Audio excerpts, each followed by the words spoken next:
Time for your ABC 36 Storm Team forecast. A hot finish to the week here in central and eastern Kentucky, but boy, we've got some big changes on the way this weekend. Cooler air and a breezy north wind. That's going to launch the fall-like weekend beginning tomorrow, and some record low temperatures in jeopardy Sunday morning. Lows in the low to mid 40s. It's going to be a far cry from what we're seeing out there on this Friday, and a quick warm up on the way next week. Those upper 80s will be back in a hurry. Looking at Viper radar, all the action off to our northwest, basically along the Ohio River, although we've got a few little isolated cells popping up. I could see this stuff about to cross the river, and it has into northern Kentucky. Pretty strong cell. A lot of lightning there just to the southeast of Cincinnati. This is in southern Ohio. It's got some hail in it as well. Williamstown down towards Sadieville there in Scott County. This cell seems to be getting its act together.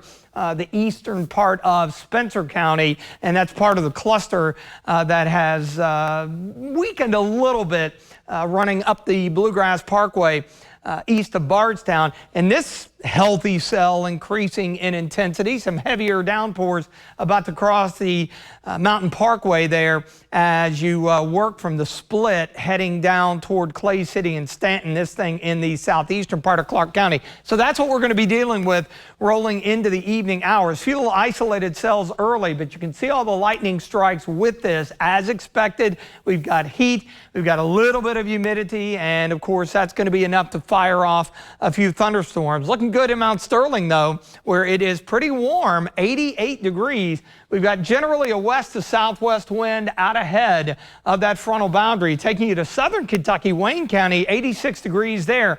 The far south and southeastern counties, overall for high school football, I think we'll be in pretty good shape unless something unusual happens and we get a few isolated cells well ahead of the front. Mid 80s there, upper 80s to around 90. Dew points are not off the charts. They're mainly into the low to mid 60s.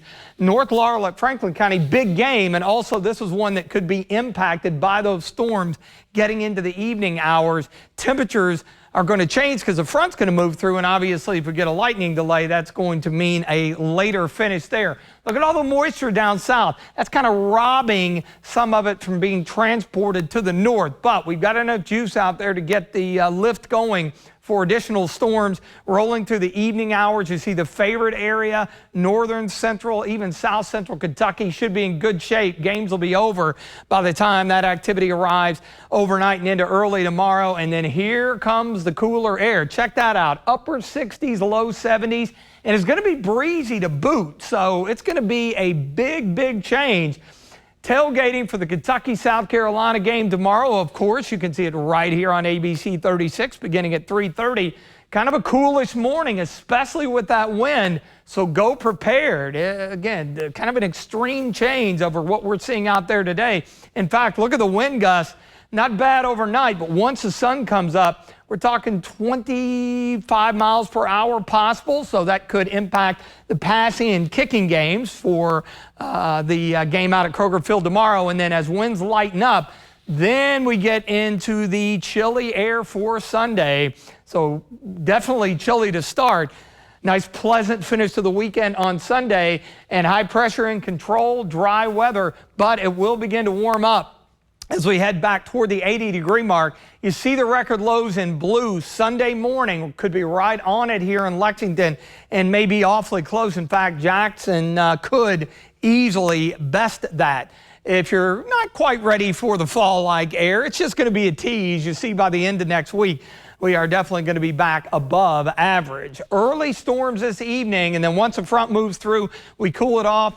Breeze picks up by tomorrow morning, 55, 72 tomorrow afternoon, and again, a breezy day, but great football weather or for anything you may be doing outdoors.